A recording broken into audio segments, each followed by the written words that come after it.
Antes de la llegada de los europeos, este altiplano en el que vivimos estaba surcado por diversos ríos y quebradas que desembocaban en el río Bogotá. Así, circulaban por la planicie las aguas surgidas en los páramos. A 2.600 metros sobre el nivel del mar, se conformó un territorio anfibio donde las ciénagas y humedales abundaban como parte de un gran sistema hídrico que los indígenas pescadores recorrían en sus canoas. Una interconexión que no solo permitía la circulación del agua en las montañas hacia el río, también su filtración y purificación. Junto al agua, un conjunto de selvas tanto en las montañas como en los valles donde diversas especies coexistían, donde los indígenas pescadores establecían sus viviendas y sus cultivos de maíz.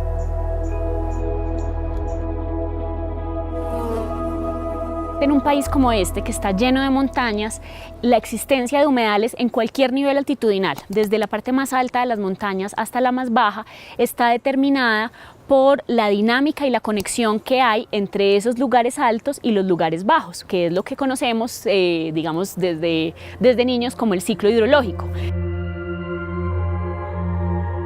que digamos recientemente se ha empezado a entender más como el ciclo hidrosocial, es decir, un ciclo donde hay una intervención humana muy determinante y esa intervención existe desde hace muchísimos años.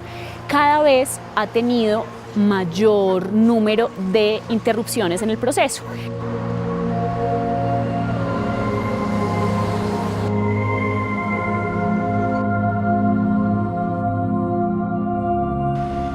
La sabana de Bogotá ha sido afectada precisamente porque en la medida que la población ha venido aumentando y ha ido incrementando y expandiendo su área de asentamiento, esos ciclos se van alterando como consecuencia. La naturaleza es capaz de soportar cierta cantidad de alteración de ese ciclo, pero llega en ciertos momentos en que supera esa capacidad de la misma naturaleza de volver a regularlos nuevamente, de prestar ese servicio de regulación.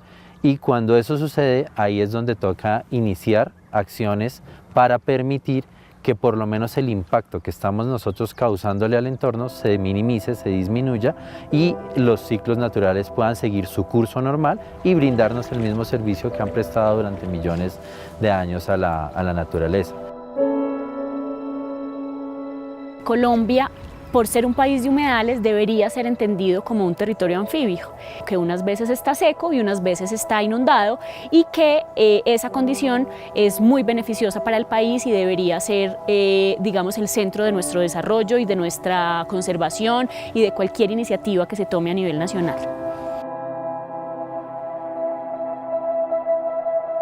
En ese sentido, la universidad, por ejemplo, con los programas de reforestación que ha tenido, de siembra de árboles, de establecimiento de cercas vivas, pues ha permitido que esos ciclos se vayan recuperando poco a poco, que la fauna que era nativa de la sabana, pero que se había ido por esos procesos de intervención, pues vuelva a los sitios donde está la universidad, las especies de aves, de mamíferos, etcétera, etcétera, que usan normalmente los diferentes componentes de la naturaleza, puedan nuevamente estar en su hábitat que fue el punto de origen.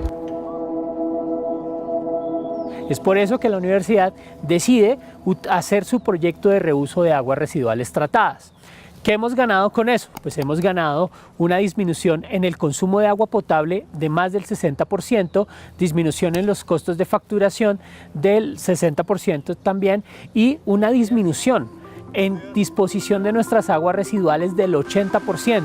Eso es bastante importante. ¿Por qué? Porque estamos compensando el consumo de agua potable.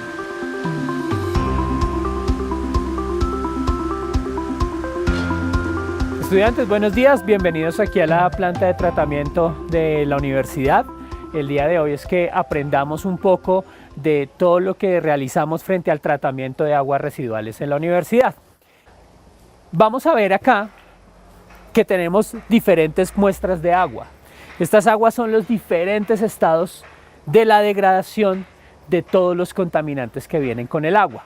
Cuando ya nuestra agua llega acá, pues tiene una cualidad diferente. Es que tiene muchos sólidos, pero ya sedimentados, finos, el sedimento muy fino. ¿Sí? ¿Sí ven que se ven como las pepitas o los grumos de tierra fina?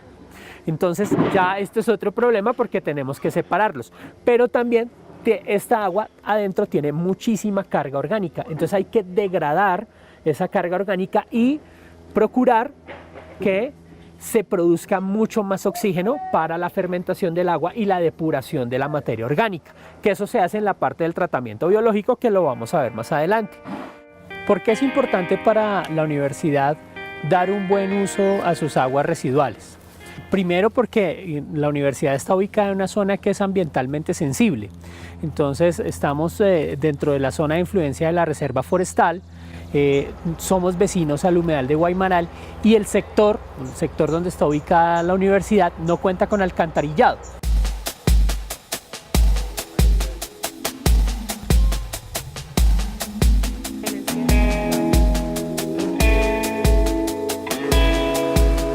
Esos procesos tecnológicos son como una ayuda a lo que era el proceso natural y es más una ayuda a la recuperación.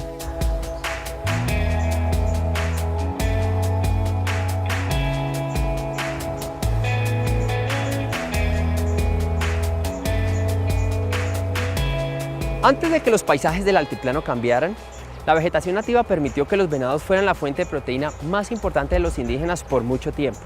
También, muchas plantas acuáticas y algas, hoy ya desconocidas, hicieron posible la coexistencia de organismos determinantes para la transformación de los residuos orgánicos de los habitantes originales de este vasto altiplano. Hoy, una orbe de más de 8 millones de personas que le da la espalda a su realidad como especie y que se olvida que la producción de residuos orgánicos es un factor que nos une, que nos conecta con la naturaleza. Siempre lo hemos hecho y no vamos a dejar de hacerlo.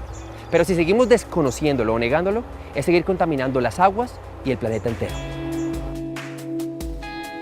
¿Cómo funciona este reactor? Todas las aguas residuales industriales pasan por este reactor. Este reactor es anaeróbico. ¿Qué significa anaeróbico? Que no requiere presencia de oxígeno. Eso requiere, digamos que de una creación de conciencia que está dentro de un término que se denomina usualmente capital cultural.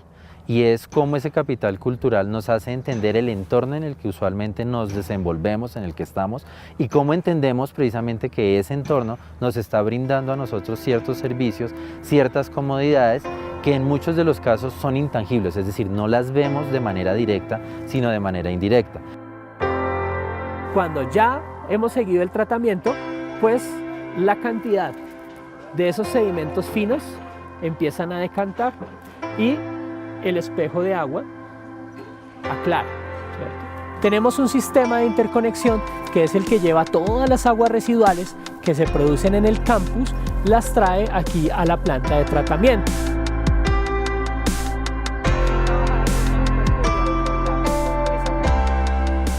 Es una planta terciaria, es una planta bastante grande, donde nosotros tenemos la posibilidad de tratar 300 metros cúbicos de agua en un día. Además, en el momento de hacer la obra de reuso hicimos una ampliación tanto en la parte de entrada como de salida y tenemos una red también que nos lleva las aguas para el servicio doméstico, para el servicio sanitario, que es donde utilizamos nuestras aguas, y es una red totalmente independiente, o sea, todo nuestro acueducto es una red independiente, una red independiente para aguas lluvias, una red independiente para aguas residuales domésticas, una red independiente para aguas residuales industriales y una red independiente para el agua de reuso. Y si ven, cuando ya el proceso ha sido mucho más efectivo, pues la cantidad es mínima, ¿cierto? Para que al final de nuestro proceso obtengamos estos dos productos, ¿sí? Un agua ya mucho más tratada y un agua lista para uso.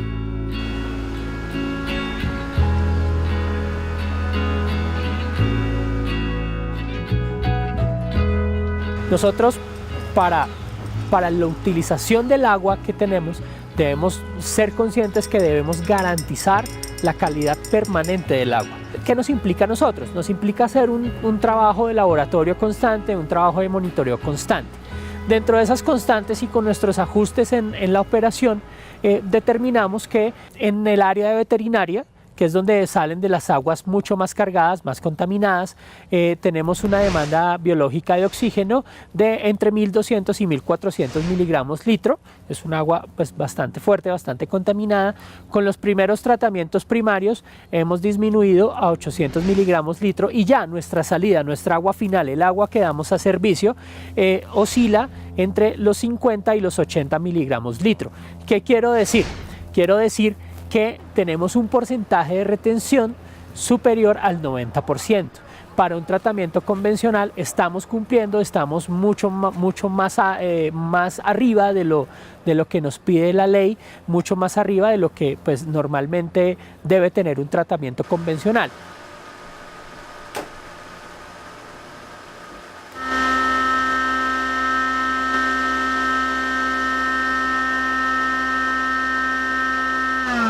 Aquí en el tratamiento biológico o tratamiento secundario ya vamos a tratar todo lo referente a la materia orgánica y a la producción de oxígeno. ¿Cómo funciona? Este es un reactor de lodos activados de mezcla compuesta o de mezcla completa, como se llama.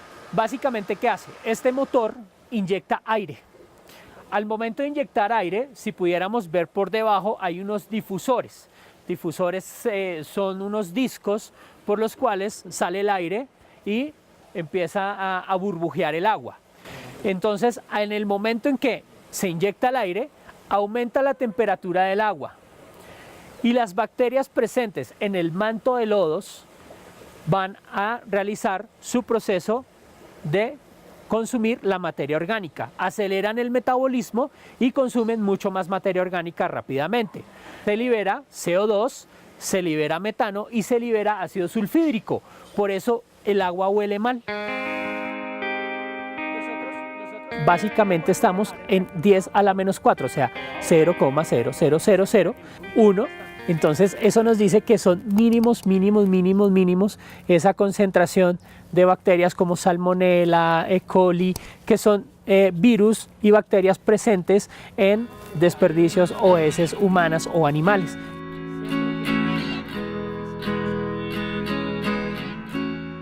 Nosotros llegamos a todo el servicio sanitario del Campus Sur y cuando hablo de servicios sanitarios son tazas de baño o sanitarios y los orinales, no nada de agua a los lavamanos, solo servicio sanitario y a riego en zonas verdes no agrícolas.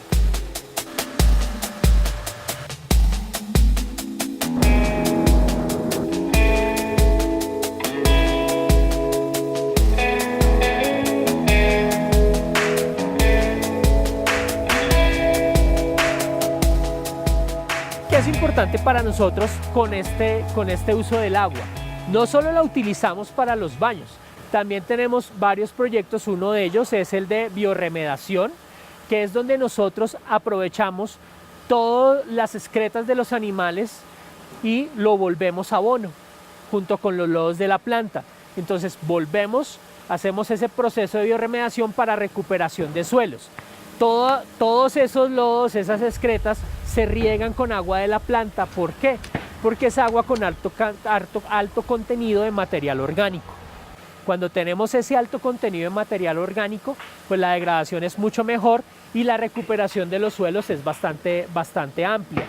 Y en los resultados, hemos recuperado al día de hoy 13.000 metros cuadrados de suelos aquí al interior de la universidad, que son los suelos que hoy en día sirven para el soporte de los animales.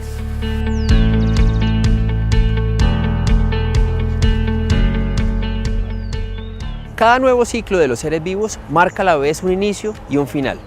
El final del proceso digestivo es el inicio del retorno de los nutrientes al suelo, pero esta vez procesados gracias a esa máquina maravillosa y perfecta como lo es el organismo humano, perfecta como la de todos los animales. Una cultura basada en el tabú sobre los detritos humanos hace que estos, en vez de convertirse en un aporte al ecosistema, se vuelvan una fuente de contaminación de las aguas. Todo esto, estas plantas que están alrededor de las matas ha sido compostaje de acá, donde lo hemos tratado acá por medio de microorganismos, de bacterias. Entonces la tratamos y se van descomponiendo se van descomponiendo hasta que quedan como tierra. Y son las que ese abono lo estamos utilizando para sembrar las matas, el jardín.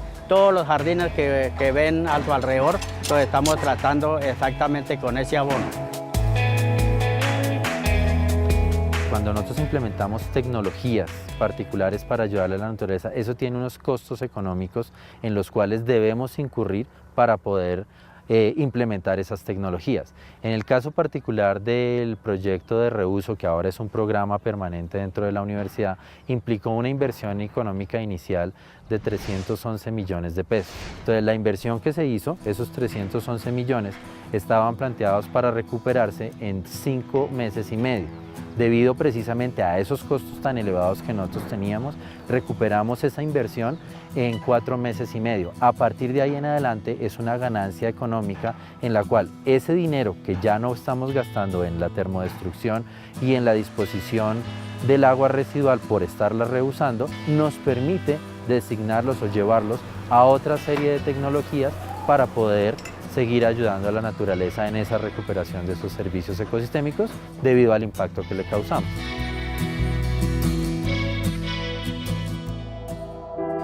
No hay en el mundo entero un ecosistema como la sabana de Bogotá, por su altura sobre el nivel del mar, por la fertilidad de sus suelos, por la manera como se drenan sus aguas y le brinda alimento a diferentes clases de aves, mamíferos, plantas y por supuesto a nosotros, los seres humanos. Acabarlo sería un costo ambiental que no podrá ser cubierto nunca por los millones y millones que pueden ganar los urbanizadores. El planeta entero sufre por la destrucción de la sabana de Bogotá, cuya última estructura ecológica se encuentra aquí en el norte, la reserva Thomas van der Hamen. Dentro de la sabana es como más urgente de que haya, que se entienda de que no debe haber más conurbación. La idea es de que al conectarnos con una zona forestal, lo que originalmente había, y un corredor, como le llama el biológico, para que haya comunicación desde los cerros por todos estos elementos hasta el valle del río Bogotá, podemos ayudar a conservar estos diferentes ecosistemas, extenderlos y guardarlos para el futuro y para que la gente conozca, para que la gente vea qué es lo que tiene la sabana de Bogotá. A principios del siglo XX, la sabana todavía contaba con el recorrido de varios ríos que venían de los cerros y prestaban su caudal a los molinos y sus aguas a los acueductos municipales. Hoy, el agua debemos traerla de mucho más lejos, ya que los sistemas de acueducto iniciales se volvieron insuficientes ante una ciudad que crecía y sigue creciendo exponencialmente. El río Bogotá dejó de ser camino de vida. Sin embargo, este proceso es reversible, pero es necesario trabajar en un cambio tanto en la cultura como en la ciencia y, sobre todo, aprender a respetar y amar este último retazo de vida que el egoísmo y la ambición dejó a lo que antiguamente denominaron los conquistadores un paraíso encima de las montañas más altas.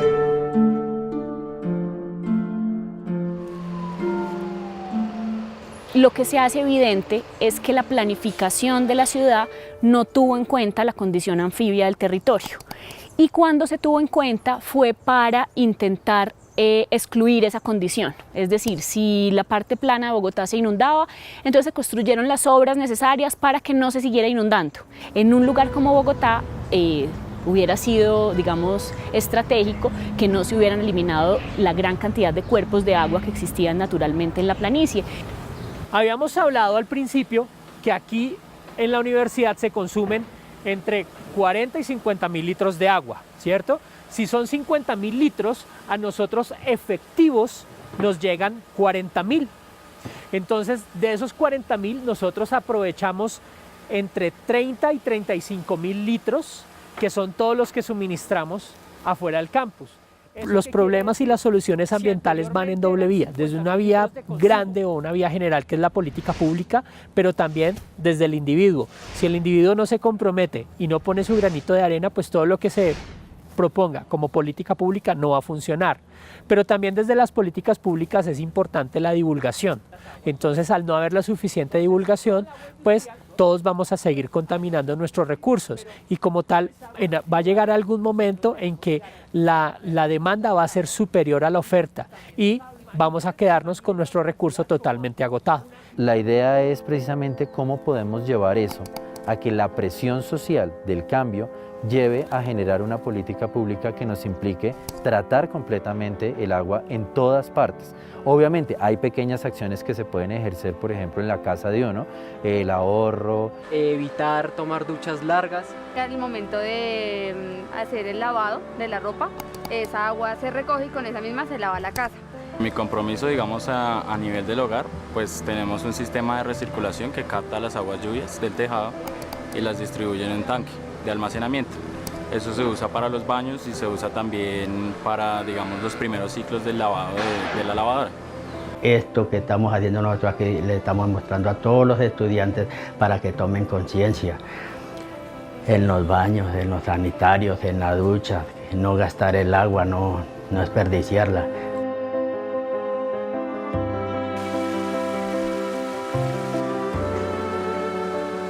Las pequeñas acciones son súper importantes porque van a cambiar al individuo, ¿no?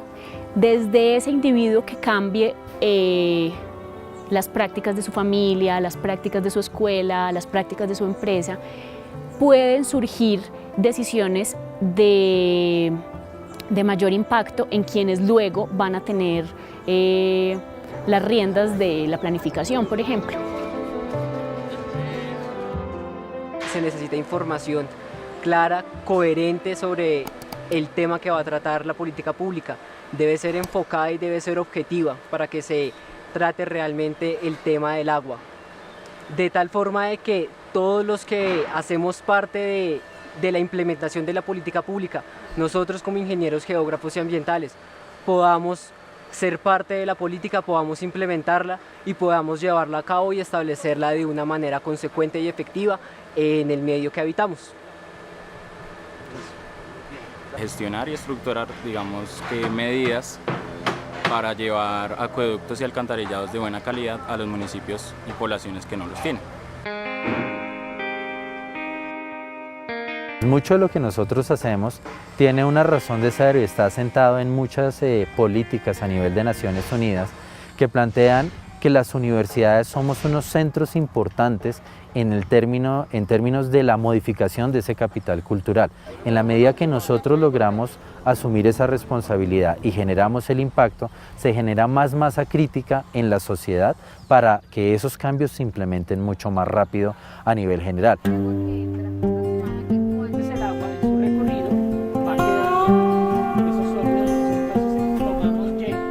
Pues yo me he sentido muy orgulloso de estar trabajando aquí y saber hasta ahora todo con el apoyo del ingeniero y con el apoyo de mucha gente que ha venido de otras partes y se ha dado cuenta y han llevado una buena imagen de la manera que nosotros tratamos las cosas.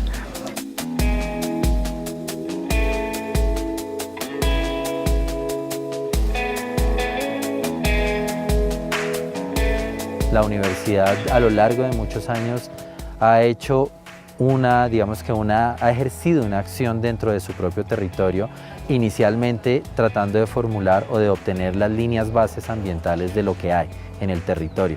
Y de ahí precisamente es que ha salido esa importancia del área de reserva, de conservarla, de las especies que por aquí se encuentran y que de alguna manera, si la ciudad siguiera creciendo de la forma como lo ha venido haciendo, pues sencillamente toda esa biodiversidad se perdería completamente y los servicios asociados, servicios ecosistémicos asociados a ella, pues los perderíamos nosotros, dejaríamos de disfrutarla.